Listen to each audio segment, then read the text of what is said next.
खोकला, कोरडा खोकला, सर्दी, घशामध्ये खवखव होणं, घशामध्ये तळतळ करणं, घशामध्ये इन्फेक्शन होणं, हे सर्व हा काढा 2-3 वेळेस जरी घेतला तरी पूर्णपणे निघून जातं। हा काढा अगदी आपल्या घरामधील वस्तूपासून आपण बनवू शकतो।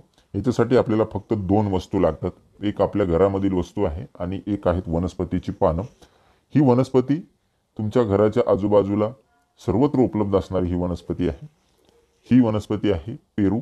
पेरूची पानं ही चवीने तुरट असतात आणि अनेक आयुर्वेदिक गुणधर्म हे पेरूच्या पानामध्ये दडलेले असतात। पेरूपेक्षाही अत्यंत उपयुक्त असतात ही पेरूची पानं।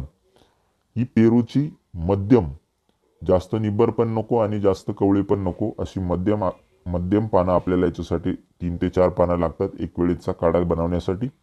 आणि दुसरी गोष्ट आपल्याला याच्यासाठी लागते आपल्या घरामधील अद्रक। आता या 2 गोष्टीपासून आपल्याला हा काढा बनवायचा आहे। हा काढा अगदी 1 वर्षाच्या मुलापासून ते वयोवृद्ध माणसांपर्यंत सर्वांसाठी हा काढा वापरता येतो। या काढ्यानं सर्दी, खोकला, घशामधील इन्फेक्शन हे पूर्णपणे निघून जातं।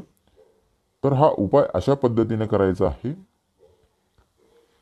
की एक अद्रकीचा 2 ते 3 ग्रॅम तुकडा 2 कप पाण्यामध्ये उकळायला ठेवायचा आहे आणि त्यामध्ये या पेरूची 2 ते 3 मध्यम पानं त्याच्यामध्ये टाकायची आहेत आणि त्याला 1 कप होईपर्यंत, हे पाणी 1 कप होईपर्यंत त्याला उकळवून घ्यायचं आहे।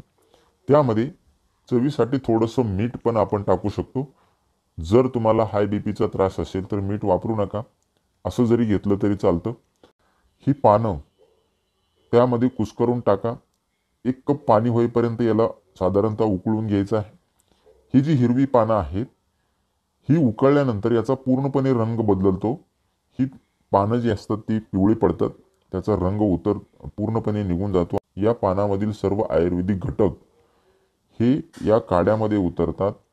जुन्यात जुना कोरडा खोकला, घशामधील खवखव होणं, घशामध्ये तडतड होणं, या ज्या गोष्टी आहेत तो हा काढा 2 ते 3 वेळेस जरी घेतला तरी निघून जातात। हा काढा कोणत्याही वेळेला घेऊ शकता, सकाळी, दुपारी, संध्याकाळी, याला काही वेळेचं बंधन नाही। फक्त जेवणाच्या आधी किंवा जेवणाच्या नंतर अर्ध्या तासाचा गॅप पाहिजे। अर्ध्या तासाच्या वेळाने, 30 मिनिटाच्या वेळाने हा काढा घ्यायचा आहे। अत्यंत उपयुक्त आहे। सर्दी, खोकला, छातीमध्ये कफ झाला असेल तर तो कफ घालवण्यासाठी आणि छातीमधला कफ सुद्धा पातळ होतो। शिवाय उष्णतेचा तोंडामधला त्रास बऱ्याच जणांना होत असतो, तो सुद्धा या पानाच्या काढ्यामुळे निघून जातो।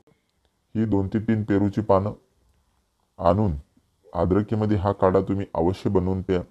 अगदी 2-3 वेळेस जरी हा काढा घेतला तरी खोकल्याचा, कोरड्या खोकल्याचा, घशामधील इन्फेक्शनचा पूर्णपणे त्रास निघून जातो। हा काढा थोडा कोमट असताना प्यायचा आहे।